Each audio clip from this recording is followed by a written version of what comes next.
Welcome to All Worn Out. I'm your host, Warren Meredith. On the show today, James Angus, also known as Gus, from the Dawg and Gus Show. It's a weekly podcast all about music. And you know what? They're fantastic in the music community here in Ottawa. So let's get into it now with Gus from the Dawg and Gus Show. Hi, everybody. Welcome to All Worn Out. It's a podcast about music. It's a podcast about what you're passionate about.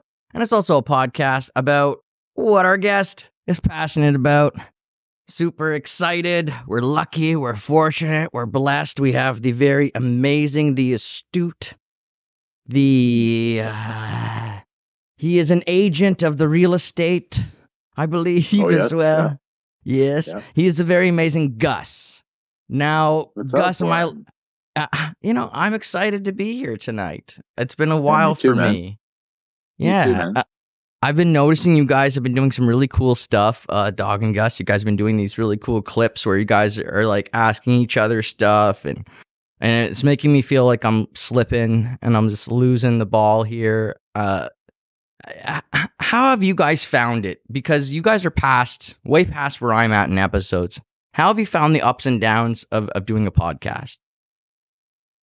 Well, as you know, like there's plenty of interesting guests out there for sure, but the challenge is always trying to lock them down and get them to come on. I mean, I'm sure you saw, but we just had the mayor of Ottawa on, which was really a cool interview because we kept it completely about art and the Ottawa art scene and music, and he was a very knowledgeable guy, and he was actually a great interview. But getting that guy on, you had that, like, there was 3 or 4 people that you had to email constantly to get them to actually get time to come on. So we had to do like a Monday at 9 a.m., which was not, that's not, Dawg has a job like during the day, and it's not like you could do that, but we made it work, and I think that's the biggest challenge, and to stay kind of relevant as far as, and consistent. Like, I mean, the hardest part is to sort of, stay consistent. Like, we kind of have a mantra of we do one every week. On Monday it comes out,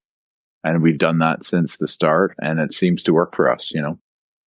That's awesome. I find I think September must have hit me hard. That's all. I got sick, and then I went into a bit of a lull, and sometimes you just got to pull yourself back up out of it. But I mean, I wanted to edit 3 shorts per guest per show, because I see on YouTube these shorts do all the views, and I'm only up to like 17 guests that I've completed out of like 54, because it's just so much work. It's like each short takes me like 45 minutes, and I want to do 3 of them per guest. And then I'm like looking at these other channels, and they're releasing like clips as well, like 5 to 7 minute clips. So I've realized through all this is that I should have just gone slower and done like 3 shorts and the 2 clips, But that's all for next time. I've had a lot of fun learning so far, and maybe I wouldn't have gotten so many guests on if I had gone that route. But definitely gained a lot of respect for you and the Dawg, for everything you guys have done with your show and building the community and having such cool guests come on like the mayor. Now, I had a guest on here, Janine Sharon, a motivational speaker, and you said you knew her? I do, yeah. So Greg Sharon, her husband, is a friend of mine, and and they used to own the bar, like not the bar, but like a bar studio for fitness, right on Wellington. You'd go by there, and I'd always end up getting like a shake. I didn't do any bar classes, even though Janine made me think about it a few times, but I was like, I'm not gonna do bar classes, no. But she's a lovely girl and a really great person and really motivational and a lot of positive energy. Like, she's a great individual. And so is Greg. So we worked, that's a great relationship. So cool. Well, let's go back in time. And where were you born, Gus? Originally North York, Ontario. So just north of Toronto. and wasn't there very long. And then my mom is from here, and we came straight here pretty much a few months after I was born, and grew up in the where you actually close to where you are. I went to Mm, Marvel High School and lived in grew up in Tanglewood. mm. Um, and yeah, so and then I went back to college in Toronto, and I had anticipated being back there at some point, but then I didn't like it anymore. It just sort of became a little bit too much for me, and I really enjoyed being here. And then of course, I met a girl from Montreal, and now you can't go either way, so we're in one spot. Yeah, Cool. Yeah, yeah, Toronto was a bit much for me too. As much as I love it, and I do like going there to play shows and recording and like spending chunks of time there. Living love there it. was Yeah, a bit much for me. Just like even going to get the groceries, I found was like was like such an expedition and an experience, and like learning the traffic. I must have got lost several times, even though it's a great transit system there. I was just a country bumpkin. I was just from a small yeah, town of 1,400 people, and Toronto was like whoa, so overwhelming, wild. and Yeah, had to learn, of yeah, course, wild. where to go, where to shop, where not to shop. I remember my friends being like, "Oh, don't go into the Rabba. Don't go in there. It's going to cost you like 80 bajillion dollars if you go in there." I'm like, "Okay, all right, cool, but the other place is going to take me like 3 buses to get to." It's like, Wow. whoa, what do I do? Okay, Yeah, so it's a mess. It's a mess there many a time. It's really bad right now, actually, because they're doing a lot of infrastructure. So, whenever you were younger and you were growing up in the Tanglewood area, what kind of music were you into? I had an older brother, and his influence. I love the Dire Straits because of him. Um, and Tom Petty was a big one. John Hyatt. Um, yeah, so those were big ones. And then once I sort of got my own chops, I was into the hip and like obviously, if you watch the Dawg and Gus show, you know that Gus is rated at the tragically hip. Obviously, and then my mom's influences too, which was like CCR and Fleetwood Mac and stuff like that, like so classic rock really. But then I kind of got an ear for hip hop, and I went through that stage, where in '91 I was 11, and I think I heard the Chronic LP for the first time, and it changed like my whole. I said it made me a man. It changed my whole outlook. But I was 12 years old ish, and so I got into that, and I really liked Ice Cube, and I really liked Nas, and eventually all the Dr. Dre's and Snoop Dogg's of the world. So you build your own palette of different stuff. Tupac, Biggie, everything, and then of course Wu Tang. Wu Tang is like my favorite.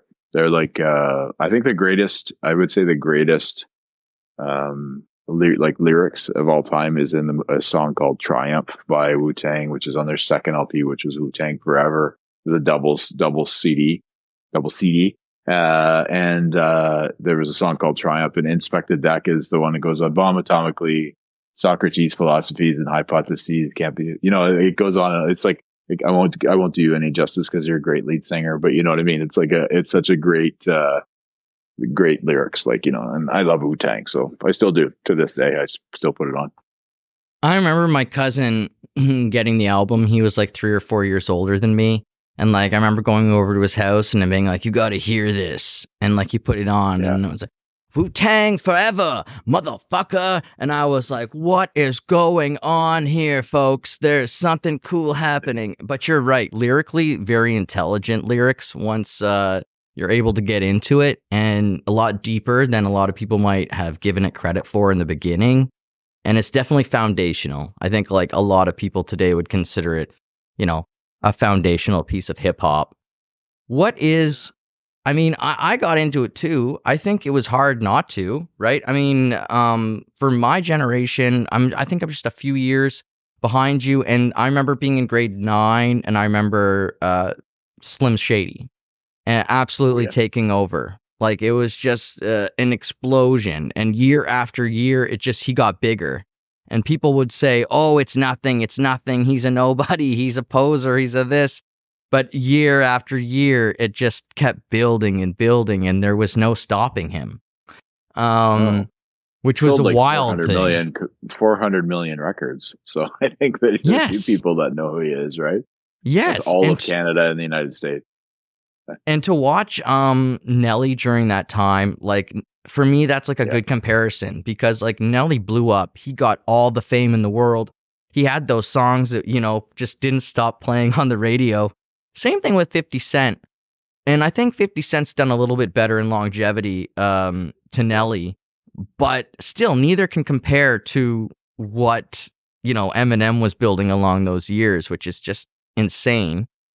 Nas, I like to talk about him that I know that he recorded here in Ottawa. And I don't know if he still does, but he used to record over at Liverpool Studios. And they told me there that like he would call ahead like a few hours before and be like, we're getting a plane and we're coming out and like we just have the space ready for us. We'll be there at like 3:30 in the morning. And they'd be like, okay. And they pay cash like up front. No questions asked, like pay double, triple what the room was worth.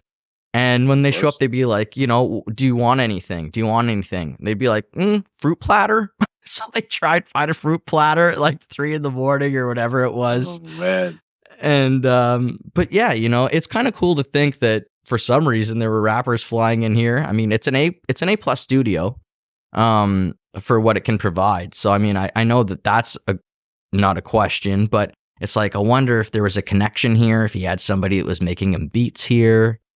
Kind of like the connection that Sting has with his pedal, where he gets his pedal custom made in Ottawa. So he'll always come and drop in to Ottawa. Interesting. I didn't even know that. That's really cool. I suspect with the Nas thing, he's Ethiopian, so there'd probably be a lot of there is a huge Ethiopian community here, so it could be maybe somebody's connected in some way. Yeah. But yeah, I don't know. I mean, it's that's really cool. Like there is such a great history of music and like stories. I could tell you like a Bob Seger story if you want that I know. Yeah.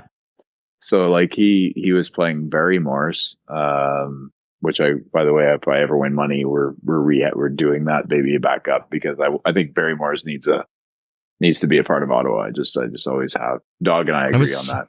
It was a better city. It was a little bit a better city for sure. Yeah, entertainment wise, 100%. Agreed. So Bob Seger shows up, and Randy Langto was the owner of the bar at the time, who also owned Riverside Pub, where I worked, and actually Dawg worked at one point too, but before I did. Anyway, so he shows up and he wants cocaine, like he wants some blow. So so he talks to the owner, and the owner doesn't know anything about it. So he goes to the bouncer and he's like, "Do you know anybody?" He's like, "Yeah, I sell it. I'll just go get some." And he's like, "Okay." Like, so basically he gets it to him. Anyway, and some girl got in with him, and then Bob Seger was supposed to play at 9:00, and I guess he didn't play till midnight or something like that. So, but that was a great story in the 1988 or something like that when Bob Seger was. I think that was the Night Moves album, like that was, or Like a Rock or whatever it was. So crazy. I Ottawa, love man. Bob Seger. I love Bob Seger, and I've got some messed up memories of Bob Seger songs in my head when I was making poor decisions. It was great. Yeah, Bob Seger is Night Moves and all that stuff. I find it great because he always played on nostalgia in such like he doesn't hide it. Some artists they try and hide the fact that they're batting into nostalgia, but he never did. He's happy to dig into that, and I like that about him. And stories about cocaine in the industry. I mean, it's not as prevalent as it was. That's what I can tell people from my own personal experience. Is it's not what it was, because venues don't put up with BS from bands, and neither do promotions or radio stations or anybody. If a band doesn't have their shit together, it's not going to go well. So the bands that still do use and still party on stage, they're pretty good at it. And I do know some of them. and I won't bring them up. And they're not little bands. Little bands I know that use, you're doomed. You're doomed. And I'll just tell you from personal experience why. So maybe you're in there and you're in the venue and a show's taking place and it's time to now go sell merch and talk to your fans, talk to the people who were in the bar. I mean, what if every single time you go to do that, the people who want to use are gone, off the stage. They're not there. They're not interested in talking to the people who came to see them. They're not interested in selling merchandise. They're not basically, they don't care about moving their band forward. And what they do care about is getting high. And then it's like the ritual, like you said, Bob didn't play till midnight. Well, that's probably because he wasn't high enough till midnight. And he needed to be in the right place. And what we know from Tom Petty and other artists, what we know from Taylor Hawkins, is that there is the cover up at the higher level. And they all know about it at that level. They sign NDAs, they sign do not disclose, all that stuff, and cover it up. And most people have no issues. Most people, they go on, they live well, they have their lives, whatever. And then there's the people, unfortunately, we hear about, and it doesn't go so well. What is your thoughts on this wild, wild freak-off world we live in right now? We were talking about hip-hop. What in the world is going on? I mean... Yeah, it's like, you mean how, like, the artists are, I don't really find that there's very much hip-hop. I mean, there's a lot of musical talent out there, I think, but I think that the challenge with the hip hop community is there's a lot of fluff. There's like the true MCs, like the artists of the era, like the Gurus and the Eminems and the Rakims and the Nas and the these guys that were actual artists. Like, it's an art form, right? And they weren't talking about where I think that there's social media aspect to it is challenging, and I think they all have to be so, like, I think there's like a template for them as far as like how the higher ups are way in charge again, like, which they, even though you have a lot of individuals that are using the platforms like Spotify and such, where it really doesn't push any band forward that's smaller, which is a challenge. But these guys, like, there's a couple, like there's J. Cole's of the world and there's like Kendrick Lamar's. I think those guys can certainly bring it as far as, freestyling and such. But musicians, essentially, I mean, I think you would be way more like you're in it. So, like, with me, I find that when I listen to music, I tend to always go back to the older stuff, just because maybe it's because I am getting older, but I also think that it's just better. I mean, it's, Dawg and I always say what's better, the 80s or the 90s, because everybody agrees the 70s and the 60s are amazing. And for me, it's the 90s, and Dawg says the 80s, and I do love a lot of the 80s stuff. But yeah, hard. It's music's such a language, and some people speak it differently than others. And for me, some of this, I think that the problem is there's like this whole, I have to be popular or have to look a certain way. And unfortunately, like, the better artists are the ones that are themselves and do bring it as this is who I am. And yeah, there's a lot of people that are just in a template. And I think that you look a certain way and, okay, you're in here, you got forced, you look like a detention desk with all your tattoos on your face. So we'll just put you, and nothing wrong with tattoos, but I'm just saying, there's a lot of people with certain things. Like, obviously I love Post Malone. I think he's very talented in many ways, but hip hop is just not what it was. I think the thing that comes with is pain creates a lot of great art, as and when hip hop was at its best, there was a lot of pain in that community. As far as, the King situation in LA, and then the riots, and that created NWA. And then there was just like a lot of pain. So they had to release it without killing each other. And that was art. Right. So, that's the way it works, I think. I think it's wild. Dave Chappelle came out and basically condemned Cat Williams for outing the hip hop community with P. Diddy, with what's been going on allegedly for about 25 years. And what's happened here is absolutely disturbing. But Dave Chappelle has come out and said we shouldn't out our own race. The other races don't do that. They don't out their groups. Now, I vehemently disagree with this statement, and I love Cat Williams for saying that he's siding with good. He's siding with good, not bad. It's not about race for him. It's about figuring out the truth here, about what happened to Justin Bieber, about what happened to who is the biggest Canadian star of all time, by the way, ever? Nobody has. Biebs. Yeah, nobody has had what Biebs has had as far as Canadian stars go. Not Alanis Morissette. No. Not Shania Twain. She's close. Yeah. Shania had greatness, but she did not. Maybe. Again, did they have I don't think crying thousands of crying girls? No.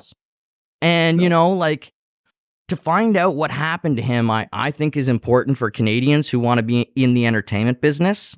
I mean, it's not like he took some offbeat road to get there. He went from Usher to P. Diddy to, the biggest names in the industry. And believe me, rock and roll fell, folks, from grace because the truth came out. Let's not mince that about at all. Rock and roll used to be the king of everything. And the truth came out about the dirt and about what was going wrong with rock music, the drug use, the sexual abuse, the degradation towards women, on. And that all had to come out, and rock had to take a fall. And now I'm really curious to see what happens in the entertainment industry in the next 5 years, because it's been wild. The Oscars alone, wild, unprecedented, I think if Elon Musk, has his way, essentially, if that, because of the Epstein lists of the world and the P. Diddy's, and I think Chappelle's wrong for saying that too, because I really feel that, when we grew up, say in the 90s or something, I felt racism was actually, there was less racism in the 90s than there is today. And it's a bold statement, I know, but I just remember growing up and all my friends were new Canadians, or they were from, they were from Jamaica, or they were from, black guys or white guys or whatever. And we all played sports together. We all listened to music together. We all enjoyed each other's company. And that was never a thing. I had them over at my mom's house for dinner, and I went to their house for dinner, and it was never discussed. I think the challenge now is it's so easy to use that word to just blow someone off instead of having a real discussion with someone. And there's a lot of emotion involved, which, I think is, you need to be a bit in control of yourself to have a nice discussion, and open-minded. I'm very open-minded in the sense that if I'm wrong and you prove I'm wrong, then I'll learn, and it's okay to be wrong. I mean, that we all have done it before. The challenge is these people that go online and spew shit, and unfortunately, it's hard to avoid. And then they get clicks, and it's clickbait. It's all this shit that's really not important. In the end, I think what Chappelle said, and I respect him a lot. I like him. Me too. I love him. And, he's if he's saying that, then that is odd, because I mean, Cat Williams is taking a chance. He's saying something that really is going against the norm, and I think that should be applauded, because if it's true that P. Diddy was having these parties and young people were there and they were getting treated poorly, I think that's something that needs to be released, and although I think that maybe there's something bigger, higher up, and P. Diddy's taking the fall, but we could get into all that kind of stuff on our own time. But certainly that's again why I don't agree with Chappelle, is because there's definitely white people involved in this scheme. There's definitely people of all races involved in this scheme with P. Diddy. He's not at the top of the food chain here whatsoever. 6 new charges, I believe, brought against him today for sexual assault. So every day they're adding And so, like you said, he is going to be the fall man here. And He's who gonna knows? he's gonna end up killing himself. And I don't want to say that like that, but it's certainly possible that that's going to happen. But again, If I don't want he that to happen. I don't want if I he think that if Epstein's, he right? does that, oh yeah, Epstein, exactly. But that was a powerful list if you look at it, and it's tough to not think that things happen because it was proven. I mean, it was like there's a documentary about it for crying out loud, and it's like there's royalty involved. It's like okay, so I think that's as a parent and as an uncle and stuff, like if anything happened to my family like that, if somebody was to be in position of power and take advantage of it and take advantage of the children, it'd be bad news. I've heard like I could see myself in a jumpsuit at some point if that was the case. So Uh, um, yeah, you hope that a lot of it has been, like you said, like maybe the media's taken it and run with it and blown it up. That's what you hope, just because of how bad it is. If it isn't, but then the counter to that thought is, yeah, but they found how many bottles of baby oil in the house? Like well, that's like that was weird. That right, was they weird. can't make that up. It's not like the paper was like, we made this. No, they found that, and who knows what else they found in there. And Yeah. so, I mean, if they take the lid off, I mean, all I can say to people is the entertainment industry's always been this way. Always. It's sad, but always. And if we go back to Wizard of Oz and what they did to poor Dorothy, I mean, that girl was smoking like nonstop all day. She did not stop smoking cigarettes when she was not on camera. That's all she was. She was under direction to do this Yeah. because it would help her. Stress relief. Yeah. Like wild stuff was Well, going there was on. also the snow was asbestos too, by the way. So there was that part too. Right. And It the was a way different time. advertisements, free alcohol. That's how they attracted a lot of the little people to come on. And they didn't pay them any other way. A lot of them, they just paid them with free booze. So it's like, yeah, a lot of really bad stuff went on and always has gone on in the entertainment industry. And I've been relatively lucky myself. I was never beautiful enough that I had to deal with anything of that level. I always tell the story of being in a room with 12 gingers that all looked like me, but we were all different varying heights, and we all had similar hair. We all had similar glasses, and we were all going for a Joel Plaskett music video, right? We were all going to try and be the nerd.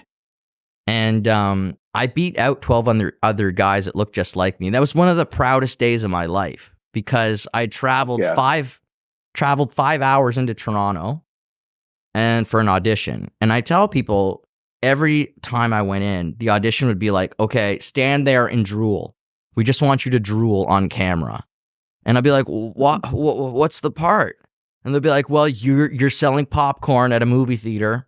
But you're bored, so you're just drooling. So then I drool on camera, and they go, "Great, we'll let you know if we need anything from you." And you leave, and you drive back, and you're 10 hours of driving, and all you did was drool. So this day that I went in, and they actually like got us to dance off of each other, and I had them, pick me, teacher, pick me, I have the answer. And somehow I beat these guys out and got the part. And then I tell the story that I went to the day of the music video, and the director comes over and goes, "I'm sorry, but I'm cutting the nerd part. I've replaced you with my friends who have just come into town today." And I was like, Ooh. "But I'm getting paid $150, and my name is this." Blah, blah, blah, blah. That's entertainment, folks. And so I got to be an extra, and I still got to be a part of the day, but I lost my named part and everything I had fought for in the audition. And, that's a nothing. That's like that broke my heart and everything, but that's nothing. I've been kicked out of theater school. Again, it's nothing. I'd take all of those, all my negative experiences in entertainment, and trade that, no problem. I accept my negativity because I haven't had to deal with these horror stories. I never ever had to deal with that. And thankfully. And I have stories of people in this city who have dealt with it. So, Oh, no doubt. Yeah. yeah, and they have people in this city who have signed NDAs, people in this city who have been forced to hide things, because believe me, we've got fantastic musicians in the Ottawa area, and they play in all kinds of bands and around the world in great projects. And like I said, this isn't a hip hop issue. This is like an entertainment issue where it's kind of like this. Everybody in the world, we all operate on money. But once you have all the money in the world, and money just don't mean shit, how do you deal? How do you deal in currency now? How are we going to decide what things are worth if I don't care about money? But I do want to have a say in who gets this moves forward in life, right? Like when you got into the Harvey Weinstein scum bucket story, I mean, the whole thing with Harvey is, how do you choose between 1,000 different headshots that all look the same and 1,000 different resumes that all read the same? Now, the proper answer to this is you audition them. You meet these people, you audition them, you run the proper process. How did he do it? Not like that. Not like that. No. And that's really the issue, is like you need people with integrity in entertainment, and it's hard to find. Most of the times, the most integrity comes from the artists, like you were saying. Like, gosh, there's some of these kids who have the tattooed faces now, like you were saying, and I don't jive with their music. Little Uzi. Yeah, and a Mackie or a Little Mac, or I don't know. And these guys like have really connected with some people in their generation, and I like that. I prefer them to MGK. MGK is what you were describing before.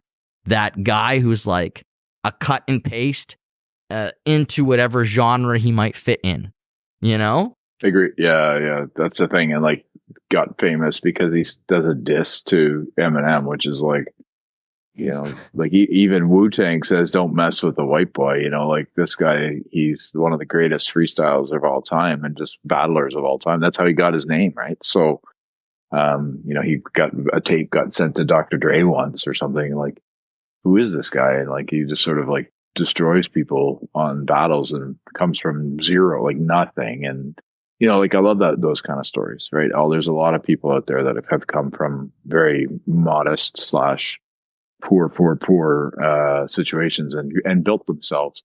And going back on what you were saying, I think power is a scary thing, because with money does come power, but these people that are in positions of power, if they're not good people, if they're not kind, or they're not, they don't do the process of, like you said, auditioning, and that's what happens. But the good thing is traditionally, if these people do that, they get caught, and hopefully, there's lots more out there, but eventually they're going to answer to someone someday, and I think that sometimes karma takes care of itself, which is something I like too. But yeah, I think that there's a lot of stigmas that could be erased in the industry. I mean, I think that the one thing that you're doing and we're doing on the Dawg and Gus Show is just highlighting different views on things and then discussing great positive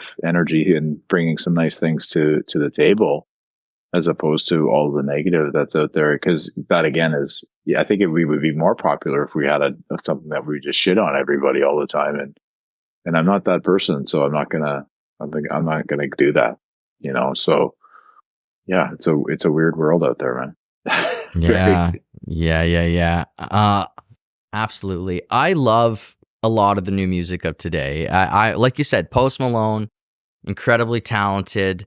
But not only him, there's a wave of talent that's really amazing, and I don't begrudge them. Like, there is people who have made it in this industry, and they made it purely off their talent, and they deserve every ounce of what they've achieved in the industry. So for sure, I don't want to come off across as bitter or like that, but I think in our local scene, we need to make sure that we always have each other's back and watch out for each other, and especially a lot of the bands here, it's a small scene. It's not, we have to watch out for each other.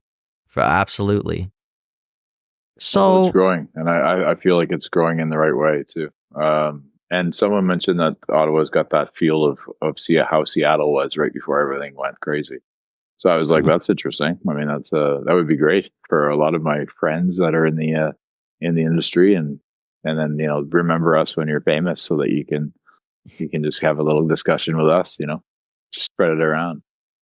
it's interesting when you're in it, it feels like people are either skating by you or you are skating by them. It never feels like you're just doing what you're supposed to be doing. So, for example, right now I look up and I looked at Facebook today and I saw, my friend Gavin McLeod is going to release a song through Dine Alone Records. And I was just like, that's huge. That's absolutely massive. And then, my producer, he's going on tour with the Sheepdogs across Europe, or at least across England, right? So you always, and then before that, they, when we were doing things, I know other people felt like we were skyrocketing places. So it's just Yep. each of us are fighting for moments. We're all fighting to have these moments in our careers or in our life which stand out, feathers which we can add to our resume to propel us forward. And even though it's competitive,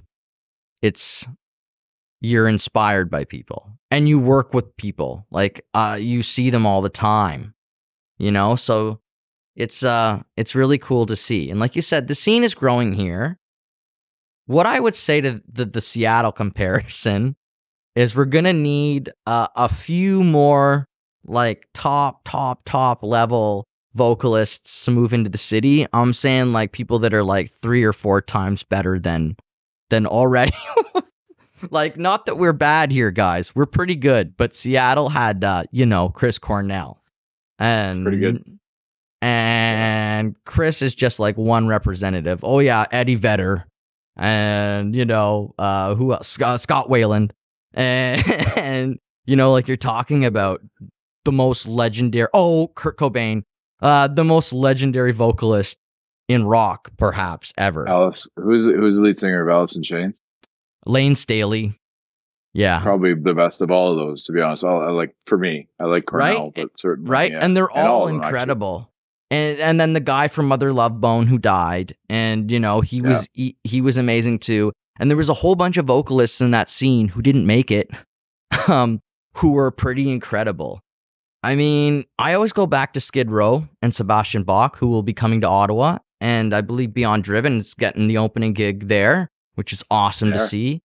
And Sebastian Bach, to me, is like in his prime, one of the greatest Canadian rock vocalists. Like Yeah. technique, vocal quality, frontman quality, like everything. That guy, except his personality. If he had just had a better, humble approach with his bandmates, I think he could have had something really amazing, legacy-wise. But I can see it also like going to your head being a Canadian, and then all of a sudden, people being like, "Yo, you're one of the best like rock vocalists like ever, bro." But yeah, I love him so much. So. Which episode are you guys on right now? 120. Just over 130, I think. We just put the recent one today was when it was with Beyond Driven, actually, and of Aaron and Jeremy, who are just 2 tremendous individuals, and it was a lot of fun. And that's we're in the 130s, 130, 38-ish, I think. Congratulations. Yeah, so that's weeks, right? So we've released a couple of special ones like on Thursdays and stuff for people that have like a song coming out on Friday and they really ask for it and all that. But we try and keep the one a week, because what you were doing, trying to continually do them like 3 or 4 a week or 5 a week, that's hard. Like that's really like, I feel like to find enough people to chat with, for one, and also you have a life as well, and trying to I don't really have hours. Well, you know what I mean? Like it's like, I know you guys do. Yeah, I know you guys do. Yeah, Dog always wonders, like, how do I fit it all in? But it's actually it's kind of a reprieve for me. I love doing the podcast. It's like something that I envision that being my full time job someday. Just be like I just end up as either doing a podcast once a week, like getting paid for it, which would be amazing. But yeah, you got to dream big, man. That's the way it goes. Yeah, you gotta keep showing up, as Janine Charon says. Keep showing up. That's life's currency. Yeah. What I would say about the consistency that you guys have shown, also the growth though. Like you guys have got like cool graphics now on the covers of to advertise your episodes, and everything about your show. I find it just keeps incrementally improving, and then you guys are really awesome too. You guys have your chemistry. Aaron called me up or messaged me, like, because I was going after Aaron, and I was like, Aaron, I need you on the podcast because Beyond Driven is, in my opinion, one of the top 3 bands right now, action wise, in the city. And by that I mean they're playing good quality shows, they're releasing good quality music, that they're just killing it on all fronts. So I was bothering her, and she said, I'm gonna do a podcast with you, but first I have to do Dawg and Gus, because I promised them that I would. And I was like, you damn straight, hurry up and get that going. Get that going. And then she told me, like, I had heard what she was going to do to Dawg, and like heard her plans. And so then Aaron was like, well, what do you want? What are we going to do, Warren? I know. I'm going to come dressed as you, and you come dressed as me. And I was like, no. I know. If you want to come dressed as a crazy ginger boy, you go nuts. But I am not. I'm just coming as me. Yeah, I don't care. I'm just having fun, and but I know she is too. She's a riot. I can tell. Great girl, really great girl, and Jeremy's like, they're a real good team. Like it's a fun episode, because she did show up and dressed as, it's out now, so we can say it. But it was she'd message me and send a photo saying, like, don't tell him, but I have to do this. Are you good at keeping secrets? And I'm actually the best at it, just in case you ever have a secret. But she sent me a photo, and then of course she came dressed as Dawg and wearing the red Dawg and Gus shirt and everything, So I was laughing. It was great. She's really good, and she's really great with Dave, Dawg, because Dawg can be. He doesn't, like, he's the best. Like I love working with him, and I love him as a person. And I'm the guy that sort of says, you are great at this. I push him to, like, I'm very driven. So like I push, and he sort of just followed along at the beginning. How are we going to do this? Who are we going to talk to? And I was like, we'll just ask and see how it goes, and just be consistent, and don't worry about the graphics that you're talking about, because I'm always looking at new stuff. And I appreciate that, by the way. That's great that you're noticing that, because it is effort. And, when you. Oh, yes. Yeah. Oh, but yeah. Going on Dawg, she's such a great person, because, Dawg, he's shy at times. He's introverted, very, very much so. And I'm a type of person that can bring a lot out of him, and so can she. So it's really great to see, actually, because interesting. Because he once you get when you peel the onion back a bit with Dawg, like, you get a lot of great stuff. So that's why I kind of push that to the, because he's so great with artists. Like, his questions, sometimes I'm just like, this is great. Did you write that yourself? Like, it's a nice flow. We're very different in many ways, but like you said, I think that the nucleus of us is great. Like, I bring a lot of energy, and Dawg sort of keeps it all, tied together a bit, and I love that about our little dynamic. So it's working. It's working so far. There's no ego involved, which is great. So that's all that matters. Yes, which is hard to do. And I mean, it's really, really cool to see that, because if you're able to do something over 138 weeks or whatever it might be at this point, right? That's an achievement. That's consistency, to me, is what it's all about. And it's if you're able to keep showing up. Now, I'll tell you what happened with All Worn Out, because it was kind of funny.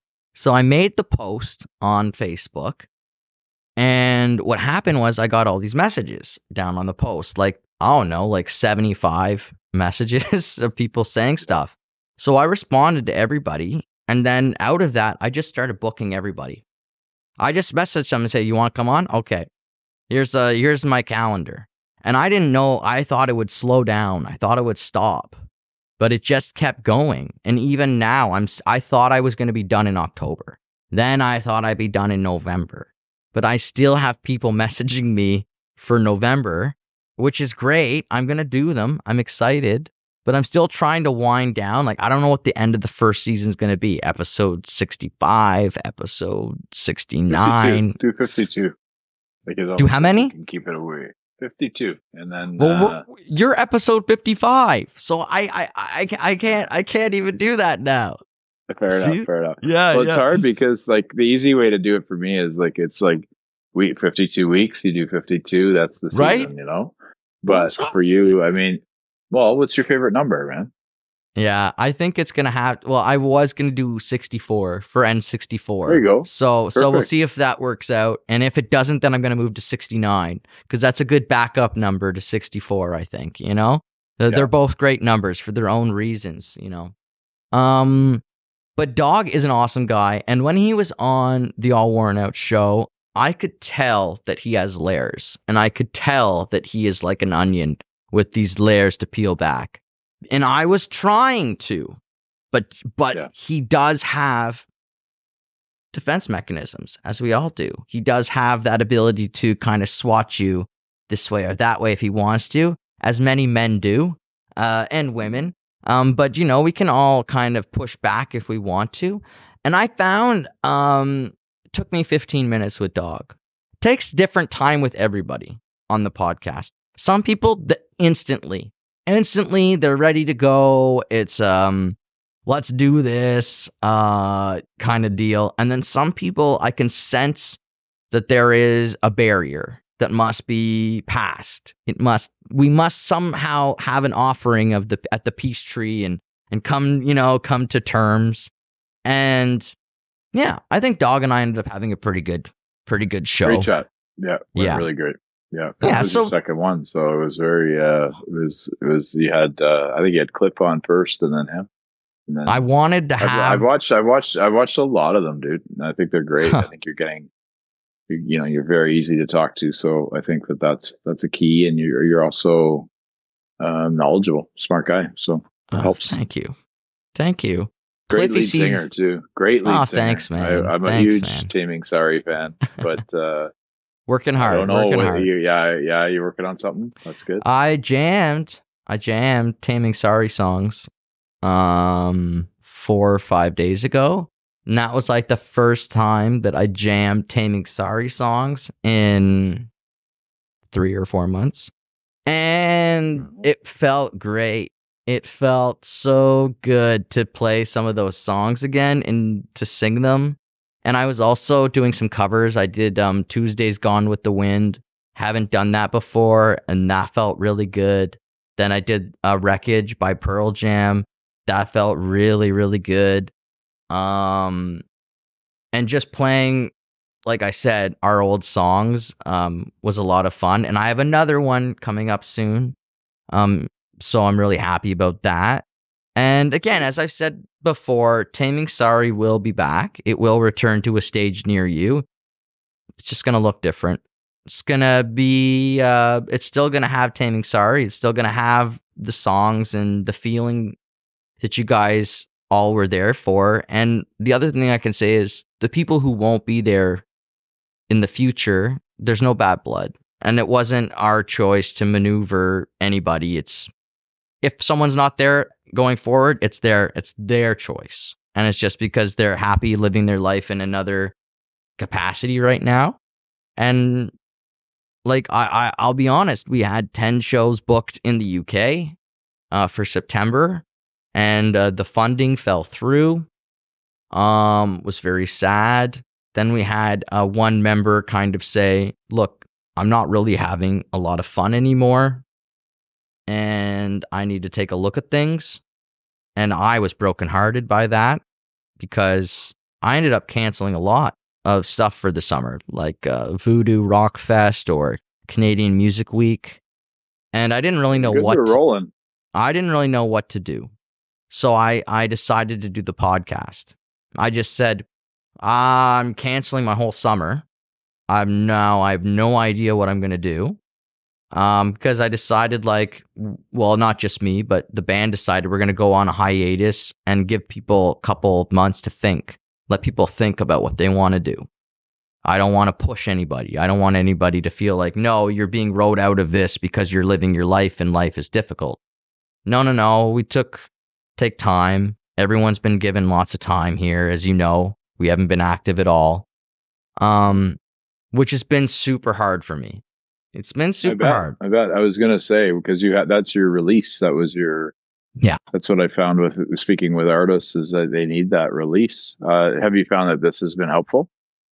Oh, yes. And at times, maybe this was more helpful than I know, because in July and August, I couldn't really think. I was doing so much with the podcast. Yeah. Like 21 episodes in July, 19 in August, right? So 40 episodes in 2 months, right?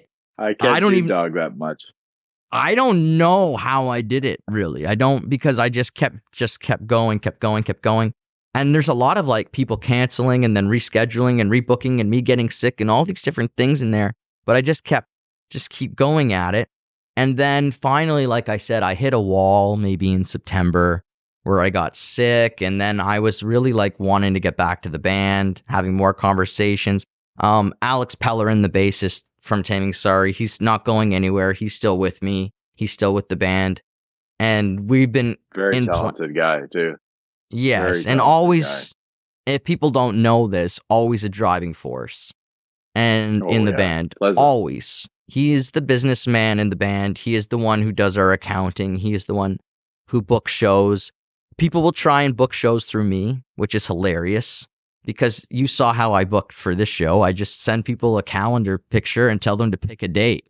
So I'm not very organized or good at that in general, you know? But Alex You have a calendar. Yes. A calendar.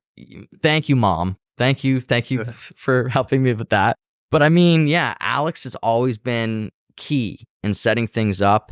And when he decided with me that we were going to continue, one of the debates was, will we still be Taming Sorry? And this debate will probably go on within the band for the next couple of months while we continue to sort through things. But the answer we've came to is yes.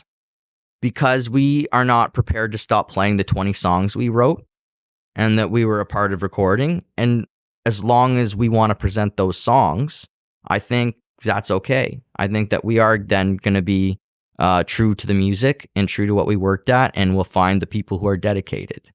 I've said so many times on this podcast, being in a band is like being in a canoe or being in that rowboat with all these guys, you know, rub-a-dub-dub, 3 men in a tub, basically. And you all better be looking and doing the things at the same time. It's synchronized swimming, synchronized diving. And if you don't do things in synchronicity with full force and full passion together, there is no point. Monster Truck, the band, as far as I know, I don't know what they're doing, but I know John Harvey has a new band. And all I can say to that is, I feel for him. Whatever's happened there, I don't know. I honestly can't speculate. Right? I saw them, like, they opened for the Sheepdogs downtown. It was a small show because neither of them had really hit yet. And I was like, I had to buy earplugs because when I was first heard Monster Truck, they kicked ass, man. They were like really high energy and he's an incredible vocalist. He's fantastic. And of course, I mean, I really do look up to him. And so he's taken someone from the Jailbirds, not taken because the Jailbirds are still going on. They're still a thing, which is great. Good to see. And I love the Jailbirds. And that vocalist, guitarist he's brought in is legit. Legit one of the most talented people. And his name is blanking on me right now, but check him out from the Jailbirds because he is legit. So whatever John Harvey has planned for him with this new project, look out, folks. If you're looking for like what next project in rock is gonna like uppercut people in the face, it's like probably this one. Just because of John's knowledge of the industry, and he's gonna take this young, incredible talent who I've told face to face, I've said that's a scary voice. Anyone who can sing up high, way up high, and sit it on top of things, that's what you want. That's what you really want as a vocalist. You want to be able to sit your voice sonically on top of those guitars, just perfectly so. And that's what he's really gifted at. So, yeah, I'd watch out for the John Harvey for that new band that he's got going on. And yeah, and the scene here, like you said, it's growing. Look at SRC. They've kicked butt. They had a song on 94.9 The Rock. Much love to Lee Eckley. He's such a huge member of the music rock community here in Ontario. Who else is kicking ass out here? There's a bunch of people that are doing great things. Mikhail Laxton's doing great things. Have you ever had Noel? Have you had crushes it too? Yes, Rebecca Noel. Have you ever had Jayla D on your show before? I just saw her at. She's part of the Van Juras, the Steamy Boot band, and she's in like 4 projects. Okay, but they're all kicking butt. So I saw her at the Sens game with the Van Juras not too long ago, and they were awesome. So if anyone sees Jayla D, like, yeah, that's another good one. Jessica Pearson, she just finished fundraising her whole album. She crowdfunded for a full album, which is so cool. That is so inspiring. Yeah. I'm not talking about crowdfunding a couple $1,000s here, people. I'm talking about crowdfunding a legitimate album. Legitimate, which is a lot of money. It's not cheap. I mean, people can do it on the cheap. I shouldn't say that. Every day there are people who figure out how to record and do it better and better. And I mean, here's an example, Civilian, and looking at Andrew Parms. This is a guy, Civilian. Right? And Parms is a huge piece of this puzzle of their brilliance, because he has grown and grown and grown like a snowball going down a hill. And he just keeps getting better at recording and producing and coming up with stuff, and humbles himself because he gets it mixed by someone else. And this is big to me and should be big to all bands out there.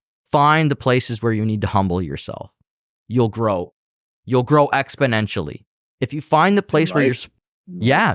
It's wild. But if you find those places where it's like, okay, we've done so much good, but if we can just find this person to bring their specialties in this one area, we're gonna boom. And I saw it with Taming Sorry. When we got a publicist, all of a sudden, boom, out come new shows. When we started working with a radio person, boom, we started getting on radio. You just find these specialists, and it can start in the smallest of ways. So, Gus, what is going to be coming up soon on Dawg and Gus? Anything special for Halloween? Anything special for Christmas planned? Well, we have a bunch of new guests coming on all the time. We're going to be, there's a dress up for Halloween that we're talking about. We're just figuring out what it's going to be. I'm a huge fan of Halloween. I'm trying to learn the Michael Jackson dance from Thriller. No, I'm just kidding. That was that's just, yeah. It's I like the I'll be down here. Oh yeah, so good. No, not really. Like, just kind of keep it on. I'm sure something will come up. Dog's a big proponent for the community. He's always out at shows.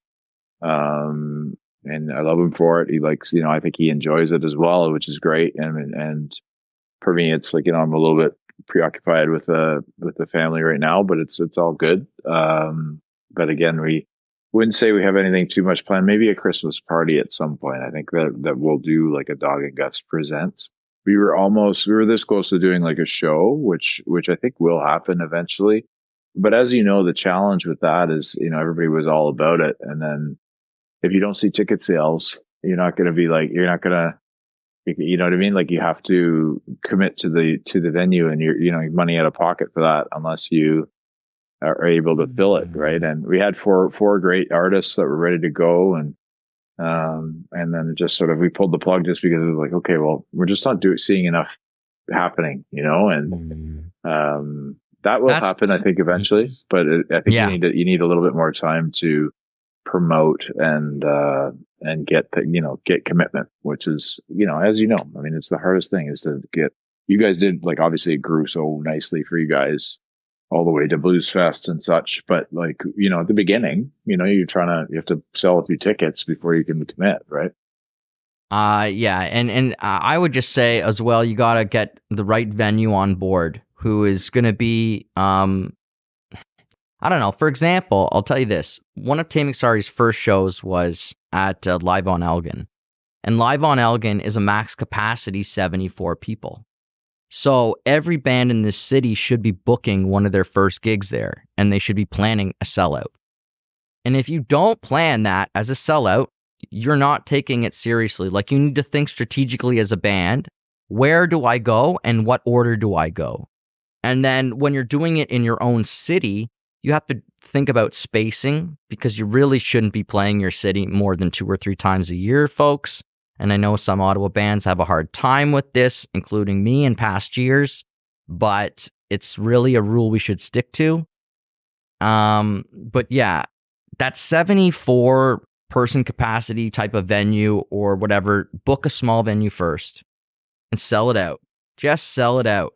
And that will build hype. That will then push, okay, well, now we need a venue with like 150 people. We're going to double the venue size. So then maybe you go to a 27 club, or something like that, for example. And a lot of bands, they just want to shoot straight for the rainbow. It's like, God, I love the rainbow, but man, did I learn my lessons many years ago about trying to do the rainbow without a crowd. It's a much sadder place. The atmosphere is Yeah. it's not nearly as amazing in those bigger venues if you don't have a crowd. So yeah, build a crowd for the venue. You know what I mean? And then it'll just keep spinning out from there. And it's a constant challenge for everyone in the city. I know it is for all venues. It's an ongoing challenge, and who knows? It's exciting to see how we'll face it. Yeah, exactly. Yeah, but, and I mean, I think it's great that the venues that we do have do support us, right? Like support artists. And the one thing I was mentioning is also we'll do some host work too, leading up to Christmas. I think we're going to host a few shows for some album release parties and stuff, which is another thing that we've kind of added to our little hat, which we enjoy too, because get in front of the mic and stuff. So yeah, Yes. I love it. I love attention. I don't know if you knew that, but I love being the Me center of too. attention. Me I know you too. do. That's yeah. It's all You're in the good. right. You're in the right spot, bud. I'm all with you with that, man. I was talking to Darren Boyd on here the other day. He does spooky surf music, and which is with his guitar. And he was saying how he's doing a show at Avant Garde. And that's what I would say. Like, if you're sitting there now in a band and you're saying, I can't get 74 people to come. I can't. Well, okay, go to the Avant Garde. Then that's where you're going to book your first show. And now you're going to try and bring out 45 to 50 people. And start there. And I've seen so many bands start their community at the Avant-Garde. Like, so many have started there. And, then they can end up going to House of Targ quickly. Like, you can end up going, boom, from there into House of Targ, Atomic Rooster, so many great venues, Thank you so much for coming on the show today, Gus. It's been a lot of fun. You let me ramble about all kinds of nonsense. I'm so pleased.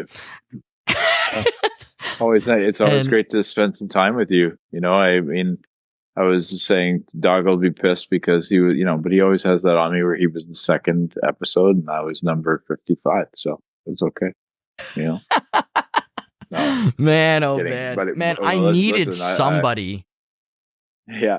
Early on, right? Early on, I Yeah. needed like an experienced podcaster early on. I'm glad that Cliff was like this, right? I had an hour and a half with Cliff, and he just didn't stop. I could have gone 3 hours with Cliff because he's got a bajillion stories there, Cliffy C.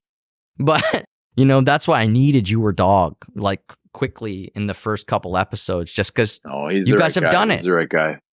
He's the right guy because he's like you said, there's so many layers that you need to get there. And for me, you could ask me anything and I'll be honest. Like you and our little discussion about certain things, so Yeah. we could go even further, but we won't on air. You know what I mean? I hear you. After hours podcast on the Patreon, folks. Oh, If only Patreon. That's right. if only we had the thousands of followers, right? Like I love watching the Coming, Y buddy. files. I love watching the Y files or whatever those podcasts might be. And then they're always like, well, yeah, if you want to keep going, I'll be in the Patreon. Come on over, folks. And you're like, dang, Yeah. I wish I could be in the cool room with people, but Pay your $10 a month and you'll be in there. Exactly. It's Crazy. wild. It's crazy. It is kind of the way to go. I mean, I could see that happening for all of us, but eventually that would be great. But again, you can't do it yet, but because we're just Ottawa based, right? So exactly. That's the thing. We are local. We are for the community. And like, I am happy that I've had people on from the States and people on from Nova Scotia and this and that. But they're still to me about a community of independent musicians trying to get their music heard, trying to get their music to that next stage, which is a great journey. It's a great journey. And if, you're able to do it with people you trust, you're able to find people like Dawg and Gus, able to find great venues, great bands to play with, you have a shot at making fantastic memories at the worst end of things, and on the best end of things, hey, look at some of the people who have been on this podcast, Dave, and on Dawg and Gus. These are people who have toured the world. These are people who have taken the world by charge, and they're our inspiration. It's true. We had Hotel Mirror on, Dallas Alexander. Like some really, Amanda Rayom was early on. Like that was, yeah, and you obviously. So that was, come on, Taming. Sorry, I think you were about to go on to the Blues Fest stage. Cool. That was when it happened, bro. But anyways, be good. I appreciate you again. Proud. You're the man. Absolutely. Thank you so much, Gus, and thank you out there for watching. And we're gonna see you all next time on All Worn Out. Bye-bye, everybody. Later.